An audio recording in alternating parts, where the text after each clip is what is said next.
Antarctica बर्फ से भरा हुआ इतना बड़ा कॉन्टिनेंट है जिस पर 5 किलोमीटर की गहराई तक सिर्फ बर्फ ही बर्फ है। इतनी ज्यादा बर्फ और वो भी 1.5 करोड़ किलोमीटर तक फैली हुई। यानी एंटार्क्टिका का साइज अमेरिका से भी काफी ज्यादा बड़ा है। भले ही जून जुलाई की गर्मियों का मौसम हो, लेकिन एंटार्क्टिका का टेम्परेचर पूरा साल -50 डिग्री सेंटीग्रेड से -90 डिग्री सेंटीग्रेड तक रहता है। इस शदीद तरीन ठंड की वजह से ही यहाँ जिंदगी की उम्मीद बहुत ही कम है। लेकिन उसके बावजूद भी पूरे एंटार्क्टिका में 400 से भी ज्यादा लेक्स डिस्कवर हो चुकी हैं, जो बर्फ की लेयर के नीचे छुपी हुई हैं।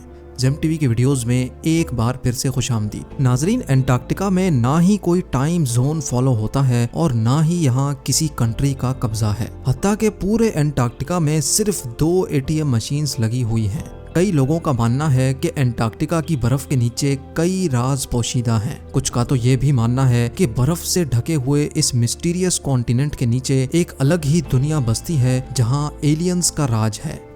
लेकिन रिसर्चर्स और आर्कियोलॉजिस्ट इस मिस्टीरियस कॉन्टिनेंट के पोशीदा राजों को फाश करने के लिए दिन रात मेहनत कर रहे हैं। इन्होंने यहाँ चंद ऐसी चीजें भी तलाश की हैं जिनको देखकर साइंस भी हैरान रह जाती है। और आज आप देखेंगे एंटार्क्टिका की बर्फ के अंदर से मिलने वाली चंद हैरत अंगेज चीजें। तो आइए शुरू करते हैं। नंबर 8। 2009 में एक डिस्कवरी ने रिसर्चर्स के रोंगटे खड़े कर दिए जब एंटार्क्टिका की बर्फ के अंदर से एक बिल्ली का ढांचा मिला। लेकिन इसमें हैरान करने वाली बात ये नहीं थी कि ये ढांचा बिल्ली का है, बल्कि हैरान करने वाली बात ये थी कि ये जिस बिल्ली का ढांचा था वो आम बिल्ली नहीं बल्कि अंडे देने वाली बिल्ली थी। जब रिसर्च लैब्स में इस अजीब बिल्ली के ढांचे पर मजीद तहकीक की गई तो मालूम पड़ा कि ये जानवर कम से कम भी 2 करोड़ 50 लाख साल पहले धरती पर पाया जाता था। नंबर 7। 2014 में आर्कियोलॉजिस्ट को एंटार्क्टिका से इंतहाई हैरान कर देने वाली इंसानी खोपड़ियां मिली। पहली हैरानी की बात यह थी कि एंटार्क्टिका में ये मिलने वाली पहली इंसानी खोपड़ियां थी, और दूसरी हैरानी की बात इन खोपड़ियों की शेप थी। जी हाँ, नॉर्मल खोपड़ियों के मुकाबले में ये खोपड़ियाँ काफी अलग दिखती थीं क्योंकि इनके सर जरूरत से भी ज्यादा बाहर निकले हुए थे। साइंसदानों का मानना था कि खोपड़ियों की ऐसी शक्ल बचपन से ही अजीब आदतों की वजह से बनती है, और ये आदतें हजारों साल पहले एंशिएंट सिविलाइजेशन में अपनाई जाती थीं। इस तरह की खोपड़ियां आर्कियोलॉजिस्ट को इजिप्ट और पेरू से भी मिल चुकी हैं। तभी उनका शक है कि शायद हजारों साल पहले एंटार्क्टिका में भी लोग बसते थे और उनका कुछ न कुछ रिलेशन एंशिएंट इजिप्ट सिविलाइजेशन से जरूर होगा। नंबर 6। पिछले 50 सालों के दौरान एंटार्क्टिका से 10,000 से भी ज्यादा मीटियोराइट्स मिल चुके हैं। मीटियोराइट्स ठोस पत्थर के ऐसे टुकड़े होते हैं जिनका ताल्लुक हमारी धरती से नहीं होता, बल्कि वो किसी और धरती से टूट कर आए होते हैं। साइंसदानों का मानना है कि मिलने वाले मीटियोराइट्स में से कई 7 लाख साल से भी ज्यादा पुराने हैं। वैसे तो ये पता लगाना बहुत ही मुश्किल है कि इन मीटियोराइट्स का ताल्लुक किन सितारों या प्लेनेट से है, लेकिन 2002 में एंटार्क्टिका पर गिरने वाला एक छोटा मीटियोराइट 2015 में डिस्कवर किया गया था, और साइंस का मानना है कि ये कहीं और से नहीं बल्कि मार्स से टूट कर आया है, क्योंकि इस मीटियोराइट के अंदर ऐसे बैक्टीरिया थे जो मार्स पर पाए जाते हैं।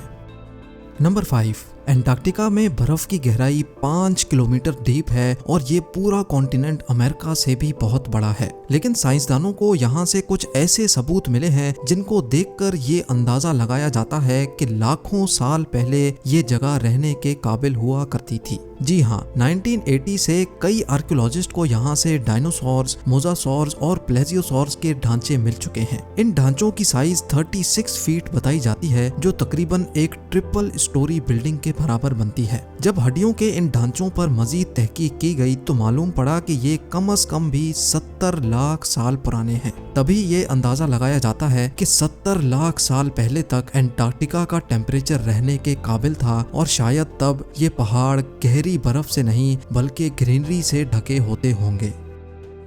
नंबर 4। वाटरफॉल्स तो हम सबने कई बार देखे हैं, लेकिन एंटार्क्टिका में टेलर ग्लेशियर के मकाम पर एक पॉइंट ऐसा भी है जहां वाटरफॉल नहीं बल्कि ब्लड फॉल होता है। 1911 में टेलर नामी एक साइंटिस्ट ने पहली बार इस ब्लड फॉल को डिस्कवर किया था। कई सदियों तक यही माना जाता था कि वाकई इस ग्लेशियर के अंदर से खून बहता है, लेकिन मॉडर्न साइंस ने जब इस पर मजीद रिसर्च की तब उनको जो मालूम पड़ा वो इससे भी ज्यादा हैरत अंगेज था।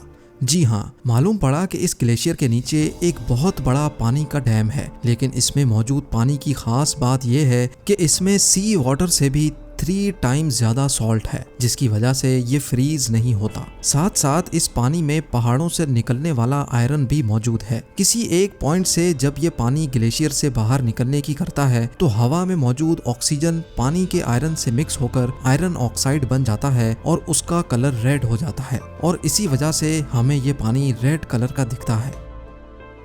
नंबर 3, ब्लड फॉल ग्लेशियर के नीचे मौजूद पानी में साइंसदानों को एक और हैरान करने वाली चीज भी मिली। पानी में टोटल 17 टाइप्स के बैक्टीरिया भी पाए गए, जिनको जिंदा रहने के लिए ऑक्सीजन और सनलाइट की भी जरूरत नहीं होती। एक्सपर्ट्स का मानना है कि ये बैक्टीरिया की ऐसी किस्म है जो ऐसे प्लैनेट्स पर पाई जाती है जहाँ पर ऑक्सीजन और सनलाइट का नामो निशान तक नहीं होता। लेकिन ये बैक्टीरिया हमारी धरती पर कैसे आए, ये राज अभी भी पोशीदा है।